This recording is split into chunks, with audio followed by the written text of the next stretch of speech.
अर्थशास्त्र या इकोनॉमिक्स किसे कहते हैं? अर्थशास्त्र और इकोनॉमिक्स का मतलब ये होता है, यानी उसमें ये पढ़ाया जाता है कि जो मनुष्य की आवश्यकताएं हैं वो असीमित हैं, यानी जो ह्यूमन बीइंग का जो वांट्स है वो अनलिमिटेड है, बट उसको जो पूरा करने वाले रिसोर्सिस हैं वो लिमिट मात्रा में है। यानी कि पैसा, लैंड, टाइम, ये सारी चीजें लिमिटेड है।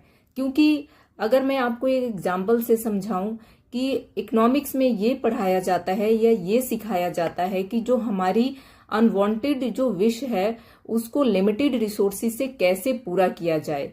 जैसे कि अगर मेरी सैलरी 10,000 रुपए है तो चाहत तो मेरी भी है ना कि मेरे पास BMW हो, एक बहुत अच्छा घर हो और मैं अच्छा खाऊं, मैं घूमूं, बट क्या 10,000 में वो पॉसिबल है? नहीं।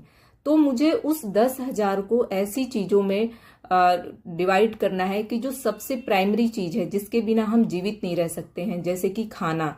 सबसे पहले मुझे उस 10,000 में से खाने पे खर्च करना है, फिर सेकंड मुझे खर्च करना है रहने के ऊपर, क्योंकि खाने के बाद एक जगह चाहिए जहां पे हम रह सकते हैं।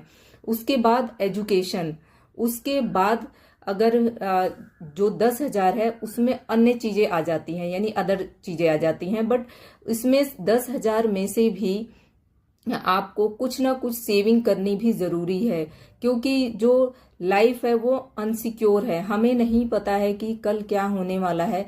तो अगर हमारे पास अगर कुछ भी सेविंग होगा तभी हम आगे सरवाइव कर सकते हैं।